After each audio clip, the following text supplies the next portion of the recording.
Let me close with a few points of optimism, and if there's time for questions, I'm happy to take them.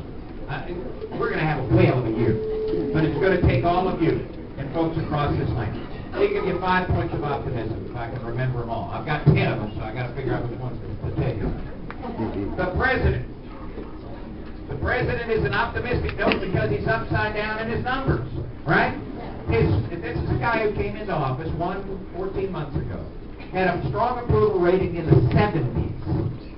His strong approval rating now is in the 30s. He is upside down, -10 yesterday on strong disapprove, strong approve. Now I don't rejoice in that because his numbers are upside down. I rejoice in that because the American people recognize that he's taken us in the wrong direction. Right?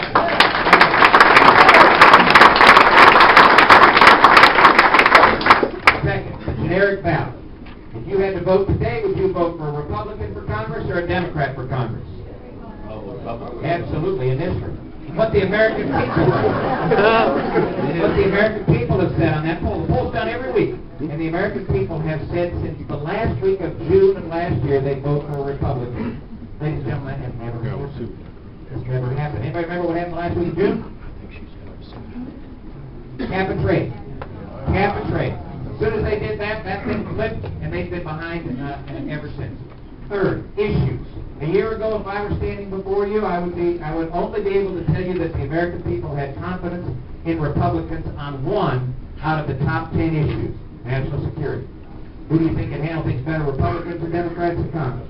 1, national security. Now, it's 8. The American people understand, including health care. They understand and appreciate that these folks are wayward and way out of touch with the American people. 4, candidates. I've been given the privilege of going across this country and standing before crowds just like this in towns and cities that have never voted Republican before, and they are as angry and irritated and concerned and fearful about the future of their country as you. And in all of those meetings, what we're trying to do is to recruit individuals to run for districts that we believe ought to be ours. We're 39 seats behind in the House of Representatives right now. A year ago, I thought if we could just have 45 quality candidates across this land, we might be able to take this thing back.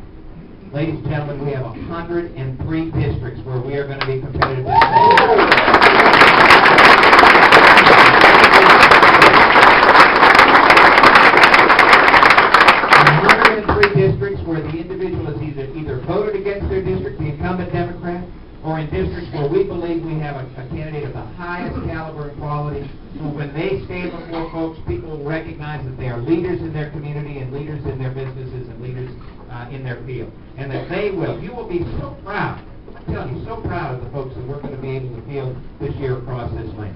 And finally, fifth, I'm optimistic because folks just like you, all across this wonderful nation. We are the greatest nation in the history of the world. We've provided more freedom and more liberty and more opportunities and more dreams realized than any nation ever in the history of mankind. And we have done so because of folks just like you. And the American people recognize now that they've got a leadership in Washington that is way strong to the left. And they're sick and tired of it. And they're not going to stand for it. So although we don't have a vote of no confidence in our system, we get an opportunity every 2 years in November to say you got to right the ship of state. This is the year that we're going to right the ship of state with the work of you and so many folks like you. So remember what Samuel Adams said, right? It doesn't take a majority to prevail, but an irate and tireless minority keen on setting brush fires of freedom in the minds of men.